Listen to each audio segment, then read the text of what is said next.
اور آگے اللہ کے نبی نے فرمایا کہ قیامت اس وقت تک نہیں آئے گی جب تک 30 سے زیادہ جھوٹے نبی میری امت میں پیدا ہوں گے، اور ہر جھوٹا نبی کہے گا میں نبی ہوں۔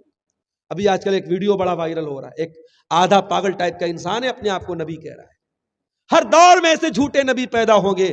نبی نے فرمایا انا خاتم النبیین لا نبی بعدی، میں آخری نبی ہوں، میرے بعد کوئی نبی نہیں آئے گا۔ میرے بعد اگر کوئی اپنے آپ کو نبی کہتا ہے تو سمجھ جاؤ کہ وہ جھوٹا ہے، وہ کذاب ہے، وہ دجال ہے۔ میں آخری نبی ہوں، میرے بعد کوئی نبی نہیں آئے گا۔ تو یہ قیامت کی ایک نشانی اللہ کے نبی نے بیان کی کہ قیامت کے پہلے امت کے اندر، مسلمانوں کے اندر شرک بھی کیا جائے گا۔ اسی لیے اللہ کے نبی فرماتے ہیں، ترمذی کی صحیح روایت ہے، لا تقوم الساعة حتى تلحق قبائل من امتی بالمشرکین، قیامت اس وقت تک نہیں آئے گی جب تک میری امت کے کچھ لوگ مشرکوں کے ساتھ مل نہیں جائیں گے، وحتى يعبد الاوثان، اور میری امت کے اندر بھی بتوں کی پوجا ہوگی، بتوں کی عبادت ہوگی۔ آج اپنے پیٹ کی دکان کو چلانے کے لیے آپ کا عقیدہ خراب کرنے والا مولوی کہتا ہے نتیش کمار سے ملنا ہے تو ان کے پی اے سے ملنا پڑتا ہے، تیجسوی یادو سے ملنا ہے تو اس کے سیکریٹری سے ملنا پڑتا ہے، ہمارے پرائم منسٹر سے ملنا ہے تو ان کے کیبنٹ کے کسی خاص آدمی سے ملنا پڑتا ہے۔ ارے تو اللہ کو کیسے، اللہ تک کیسے پہنچ سکتا ہے؟ تو اللہ سے کیسے مانگ سکتا ہے؟ میرا اللہ کہتا ہے وَإِذَا سَأَلَكَ عِبَادِي عَنِّي فَإِنِّي قَرِيبٌ، اے میرے بندے میں تو تیری شہرک سے زیادہ قریب ہوں، مجھ سے مانگ کے تو دیکھ، میرے آگے ہاتھ تو پھیلا کے دیکھ، تجھے مانگنا اگر آتا ہے تو مجھے دینا آتا ہے، تو مانگتا چلا جائے گا، تو مانگتے مانگتے تھک جائے گا، میں دیتے دیتے نہیں تھکوں گا۔ وَإِذَا سَأَلَكَ عِبَادِي، اللہ تبارک و تعالی ہر رات کے آخری حصے میں آسمان پر نازل ہوتا ہے، آسمان پہ اترتا ہے، آسمان دنیا پہ اترتا ہے اور کہتا ہے حل من مستغفر فاغفر له، ہے کوئی مغفرت طلب کرنے والا، ہے کوئی معافی مانگنے والا، ہے کوئی میری بارگاہ میں آنسو بہانے والا، ہے کوئی سچی توبہ کرنے والا، میں اس کی توبہ قبول کرنے کو تیار ہوں، ہے کوئی ہاتھ پھیلانے والا، میں اس کو دینے کو تیار ہوں، ہے کوئی مجھ سے دعا کرنے والا، میں اس کی پکار کو سننے کو تیار ہوں۔ اللہ تو پکارنے کا حکم دے رہا ہے اور تو کہہ رہا ہے کہ اللہ تو بہت دور ہے، اللہ سے ہم نہیں مانگ سکتے۔ اللہ کہہ رہا ہے میں قریب ہوں، مجھ سے مانگو تو صحیح۔ میرے پیارے ساتھیوں، آج مسلمان توحید سے دور ہے، اتنا دور ہے کہ آج بھارت کی سرزمین پر مسلمان کی پہچان قبروں سے ہوتی ہے، مزاروں سے ہوتی ہے۔ آج جیسے دوسرے مذہب والوں کا ایک نشان ہوتا ہے، ہمارے ہندو بھائیوں کا اوم بنا رہتا ہے، عیسائیوں کا ان کا کراس بنا رہتا ہے، اسی طریقے سے سکھ مذہب والوں کا ان کی پگڑی ہوتی ہے۔ مسلمان کی پہچان کیا ہے؟ بہت سارے کیلنڈر پر آپ دیکھیں گے اجمیر کی تصویر لگی رہتی ہے، مزار کی تصویر لگی رہتی ہے۔ آج ان مزاروں کو، ان قبروں کو آپ کی پہچان بتا دیا گیا۔ معاف کرنا میرے پیارے ساتھیوں، یہ مزار ہماری پہچان نہیں، یہ قبر ہماری پہچان نہیں، ہماری پہچان لا الہ الا اللہ ہے۔ ہمارے مذہب کی بنیاد یہی ہے، اللہ کے سوا کوئی پالن ہار نہیں، اللہ کے سوا کوئی مشکل کشا نہیں، اللہ کے سوا کوئی بگڑی بنانے والا نہیں ہے۔ توحید سے دور ہے مسلمان۔ میرے پیارے ساتھیوں، آج اللہ ہم سے بہت ناراض ہے، بہت غصہ ہے ہمارے اوپر، اسی لیے ساری بجلی ہمارے اوپر گر رہی ہے۔ آج ہماری آنکھوں کے سامنے مسجدوں کے سامنے ناچ گانا بھی ہو رہا ہے، مسجدوں کے سامنے بھڑکاؤ نعرے بھی لگ رہے ہیں، مسجدوں کو توڑا بھی جا رہا ہے، بلڈوزر بھی مسجدوں پہ چلایا جا رہا ہے۔ آج اللہ واقعی میں ہم سے بہت ناراض ہے میرے ساتھی، بہت ناراض ہے۔ اور کیوں ناراض ہے؟ کیونکہ علم ہے لیکن عمل نہیں ہے۔ جو مغضوب علیہم کا طریقہ تھا، جو یہودیوں کا طریقہ تھا، وہ طریقہ ہم نے اپنا لیا۔ اس کے بعد ہم کہتے ہیں وَلَضَّالِّينَ، اے اللہ ہمیں ان کے راستے پر بھی تو نہ چلانا جو بھٹک گئے، جو گمراہ ہو گئے۔ کون گمراہ ہو گیا؟ عیسائی گمراہ ہو گئے، کرسچنز گمراہ ہو گئے۔ اے اللہ کیا غلطی کر دی انہوں نے؟ فرمایا کہ عیسائیوں کے ہاں غلطی یہ ہے کہ ان کے یہاں عمل تو تھا مگر علم کے بغیر تھا۔ عمل تھا، بہت نماز پڑھتے تھے لیکن دلیل کے بغیر کام کرتے تھے۔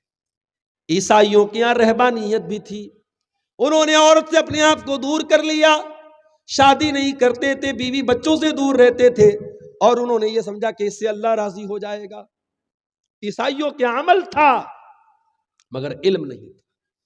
جیسے آج مسلمان شب برات منا رہا ہے، آج مسلمان شب معراج منا رہا ہے، آج مسلمان تعزیہ نکال رہا ہے، آج مسلمان 12 ربیع الاول کا جلوس نکال رہا ہے، یہ سارا کا سارا کام مسلمان دین سمجھ کے کر رہا ہے، ثواب سمجھ کے کر رہا ہے، نیکی سمجھ کے کر رہا ہے، جبکہ یہ سارے کام نبی نے ان کا حکم نہیں دیا، صحابہ نے یہ کام نہیں کیا، یہ سارا کام دین کے اندر نیا کام ہے۔ اور میرے پیارے نبی اپنے ہر خطبے میں کہا کرتے تھے وَشَرَّ الْأُمُورِ مُحْدَثَاتُهَا وَكُلُّ مُحْدَثَةٍ بِدْعَةٍ وَكُلُّ بِدْعَةٍ ضَلَالَةٍ وَكُلُّ ضَلَالَةٍ فِي النَّارِ۔ سب سے برا کام دین کے اندر نیا نکالا گیا کام ہے، اور ہر نیا کام بدعت ہے، اور ہر بدعت گمراہی، اور ہر گمراہی جہنم میں لے کر کے جانے والی ہے۔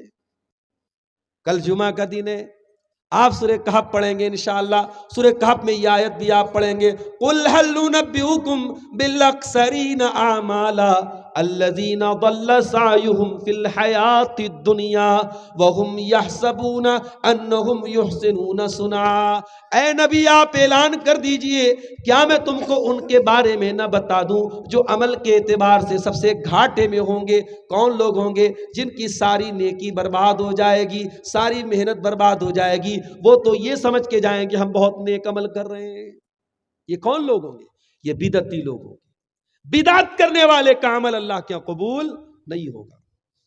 اسی لیے اللہ قرآن کے 30ویں پارے میں کہتا ہے هل اتاک حدیث الغاشیہ وجوہ یومئذ خاشعہ عاملۃ ناصبہ۔ قیامت کے دن کچھ ایسے بھی لوگ آئیں گے جن کے چہرے پر ڈر ہوگا، خوف ہوگا، دہشت ہوگی، ڈرے ہوئے ہوں گے۔ عاملۃ ناصبہ، بہت عمل کر کے آئے ہوں گے لیکن تھکے ہارے ہوں گے، عمل کر کے تھک گئے ہوں گے۔ تسلا نارن حامیہ، بھڑکتی ہوئی جہنم کی آگ میں ڈالے جائیں گے۔ عمل کر کے آئیں گے مگر جہنم کی آگ میں ڈالے جائیں گے۔ کیوں؟ کیونکہ عمل بغیر دلیل کے تھا، عمل کے اوپر محمد اکرم کی مہر نہیں تھی۔ میرے ساتھ یہ نوٹ بندی کا واقعہ کس سن میں ہوا تھا؟ 19 میں ہوا تھا، 18 میں، 17 میں؟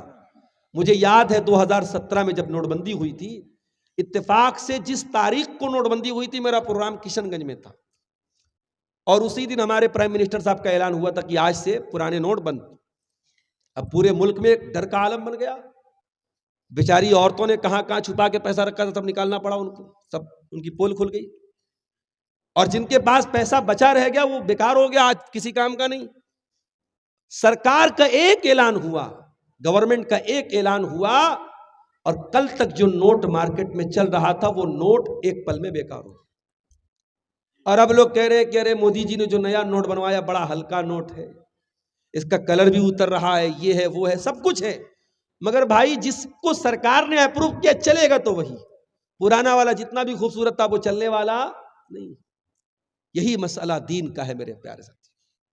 آپ کو کیا اچھا لگتا ہے یہ میٹر نہیں کرتا، آپ کی نظر میں کون سا عمل کیسا ہے یہ میٹر نہیں کرتا، اللہ کی نظر میں وہ عمل اچھا ہے کہ نہیں یہ میٹر کرتا ہے، رسول کی نظر میں وہ عمل اچھا ہے کہ نہیں یہ میٹر کرتا ہے۔ اسی لیے اللہ قرآن میں سورہ کہف کی آخری آیت میں کہتا ہے فَمَنْ كَانَ يَرْجُو لِقَاءَ رَبِّهِ، جو اپنے رب سے ملاقات کرنا چاہتا ہے، جو جنت میں جانا چاہتا ہے، جو اپنے رب سے ملنا چاہتا ہے، جو اللہ کے یہاں کامیاب ہونا چاہتا ہے، وہ دو کام کر لے، فَلْيَعْمَلْ عَمَلًا صَالِحًا، وہ جو بھی عمل کرے نیک عمل کرے، عمل صالح کرے، ایسا عمل کرے جس عمل کے اوپر اللہ کی مہر ہو، رسول کی مہر ہو، وَلَا يُشْرِكْ بِعِبَادَةِ رَبِّهِ أَحَدًا، اور اپنے رب کی عبادت میں کسی کو شریک نہ کرے۔ شرک مت کرو اور بدعت مت کرو، یہ دو خطرناک چیزیں ہیں۔ اللہ کو راضی کرنا ہے تو شرک سے بھی بچنا ہے اور بدعت سے بھی بچنا ہے۔ تو اللہ نے فرمایا غیر المغضوب علیہم ولا الضالین، اے اللہ ہمیں ان کے راستے پر بھی تو نہ چلا جن کے پاس علم تھا لیکن عمل نہیں تھا، ولا الضالین، اور ان کے راستے پر بھی تو نہ چلا جن کے یہاں عمل تھا مگر علم کے بغیر تھا۔